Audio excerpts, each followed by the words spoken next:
What happens when late night's biggest host thinks he can humiliate a guest on live television?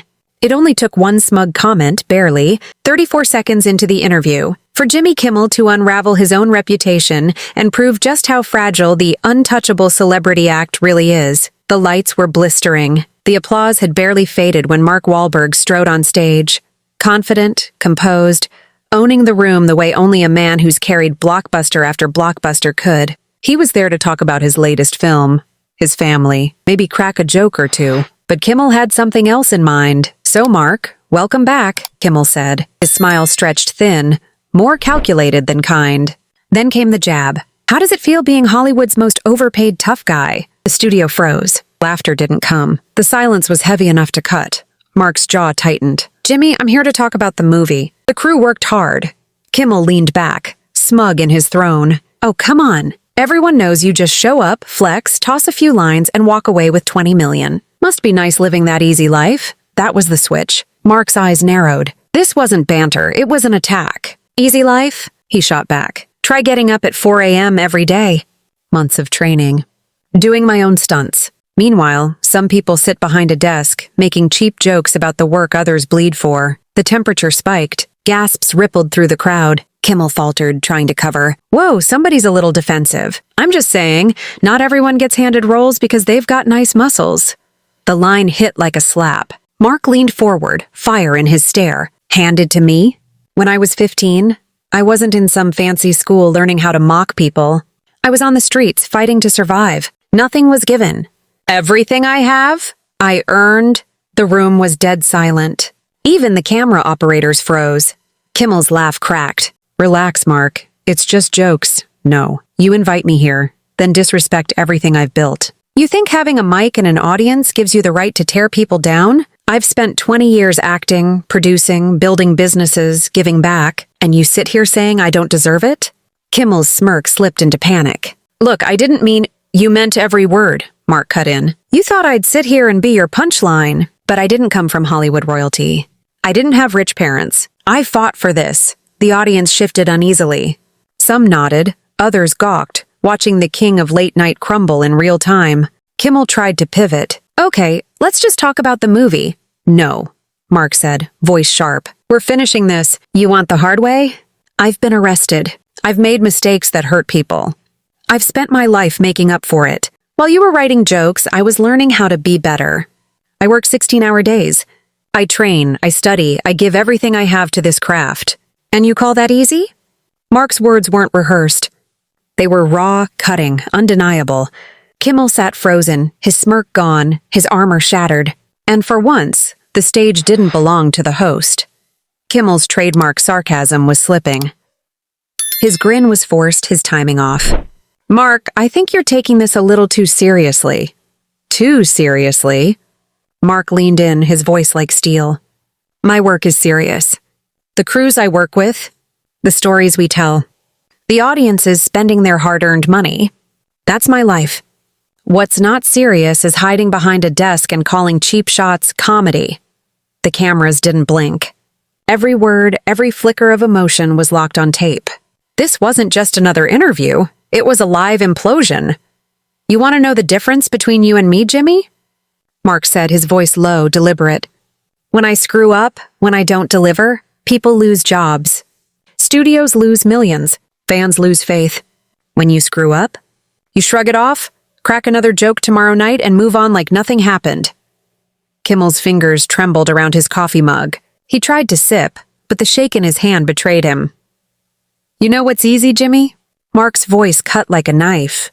"What's easy is hiding behind punchlines, pretending cruelty is entertainment, sitting in judgment of people who are out there creating something." Kimmel set the mug down. His smile was gone. The sweat on his forehead glistened under the lights. "Maybe we should, take a quick commercial." "No breaks," Mark snapped, leaning forward. "You wanted this on live TV, so let's finish it here." The audience was silent, hooked. Some had their phones out, recording what they knew was history. "You think I don't know what you really think about guys like me? You see us as muscle, as punchlines, not artists. Not professionals." Mark's tone sharpened. "I've been in this business long enough to spot the difference between respect and mockery. And right now, you're showing the whole world which one you stand for. Kimmel let out a shaky laugh, more squeak than sound. Come on, Mark, it's just comedy. People expect me to roast the guests. Roast? Mark barked, eyebrows raised. That's what you call this? There's a line between comedy and cruelty. And you crossed it the second you thought belittling me would get a laugh. The host's composure was unraveling. Sweat rolled down his temple. His voice faltered. If I offended you, I apologize. That wasn't my intent. Don't insult me, Mark cut him off. Your intention was to make me look like a fool. To boost your ego by tearing down someone who's actually built something. Own it. Off camera, producers waved their arms, panicked, but nobody dared cut to commercial. The audience leaned in, breathless.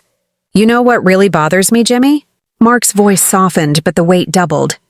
It's not about me. I can defend myself. But what about the young actors?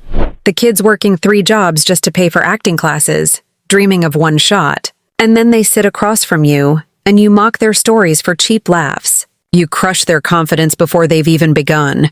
Kimmel looked toward the wings, desperate for rescue. None came. I made it. I've got the career, the platform, the success.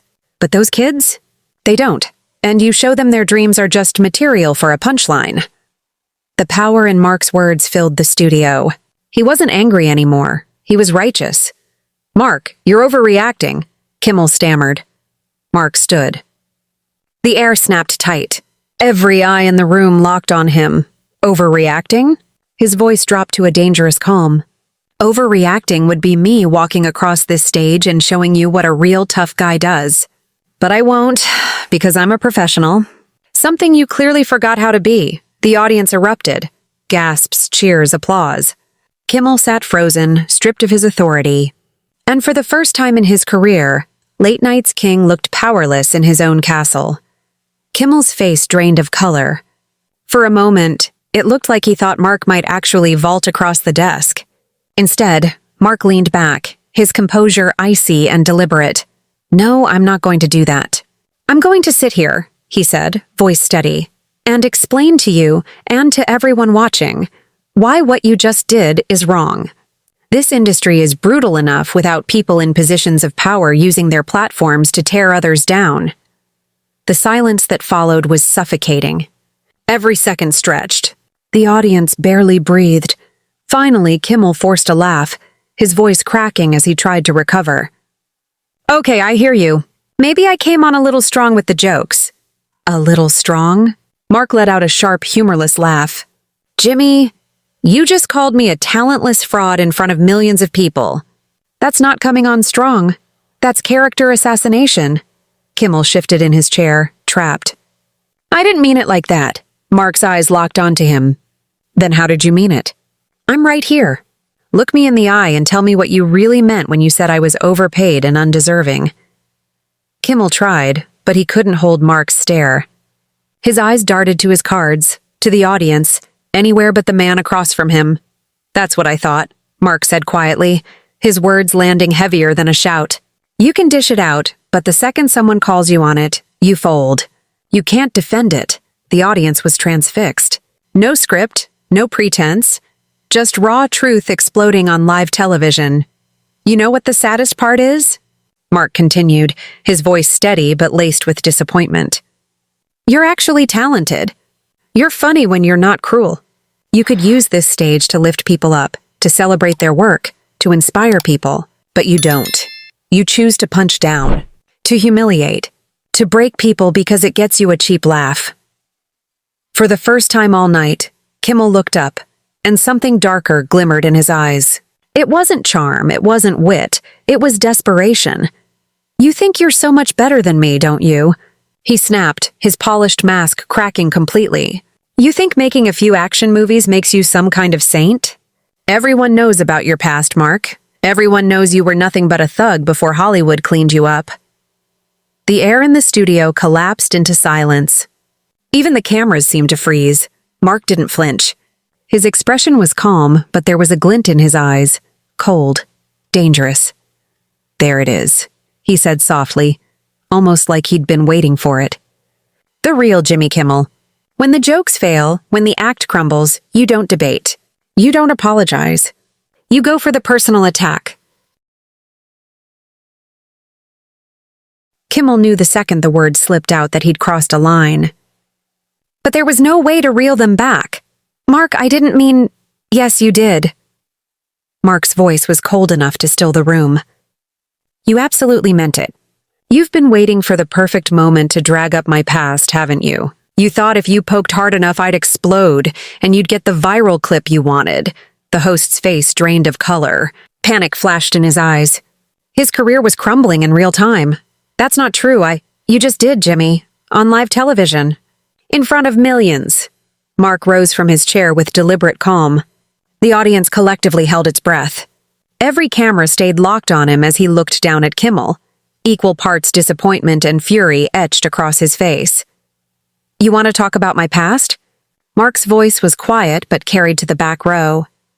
Fine, let's talk about it. I made mistakes. Serious ones. I hurt people. And I faced that. I apologized. I spent years fixing what I broke. I became a better man.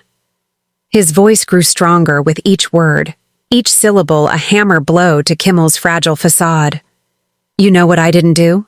I didn't hide behind punchlines. I didn't dress cruelty up as comedy. I owned it. But what you just did, dragging someone's pain into the spotlight for a cheap shot, that's not who I was 20 years ago. That's who you are right now. Kimmel's hands trembled. He looked ready to cry. Mark, please. I'm sorry, I shouldn't have... Sorry? Mark's bitter laugh cut the air like glass. You're sorry because you got exposed. Because your plan backfired. Now the world sees who you really are. Silence thickened. Even the crew froze watching history unfold. Do you know the difference between my mistakes and yours? Mark leaned forward, his eyes locked on Kimmel's. I was a dumb kid who didn't know better. You're a grown man with a platform that reaches millions and you chose to weaponize it. Kimmel whispered, broken. I didn't mean to destroy anyone. Then what was the plan?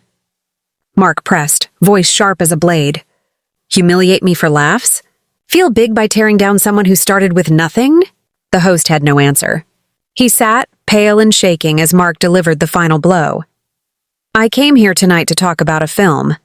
Hundreds of good people worked their hearts out to make it. But you, Mark gestured around the stage, you turned it into your therapy session. Your cheap spectacle. He unclipped his microphone, his movements precise, controlled. Those people deserve better. The audience deserves better. And, honestly, even you deserve better than what you just showed the world tonight. Mark, wait, don't leave. We can fix this, Kimmel begged, desperation cracking his voice. We can edit it. Mark's eyes hardened. Edit it? Erase it? Pretend it never happened? No, Jimmy. This is who you chose to be tonight. No second takes. No do-overs. He placed the mic on the table with finality. The sound echoed in the silence. And then he walked away. You know what the saddest part of this is? Mark asked, his gaze fixed on Kimmel. His voice wasn't loud, but it carried like a verdict. I actually respected you. I thought you were one of the few who got it, who understood what it meant to work hard, to treat people with dignity. Kimmel broke then. Real tears streamed down his face, his body trembling. But Mark didn't let up. Tonight you proved me wrong. Success doesn't always make people better, Jimmy. Sometimes it just gives the cruel a bigger stage to perform from. The silence was suffocating. No laughter, no applause. Just the low hum of the air conditioning and the unblinking eyes of the cameras. Mark straightened his jacket, every motion deliberate. I'm leaving. Not because I can't face this conversation, but because I respect myself too much to sit here and let you disrespect me any longer.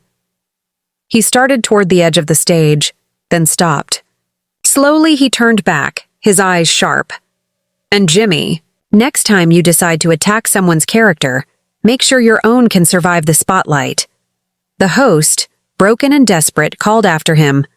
Mark, please, I'm begging you. Don't leave like this.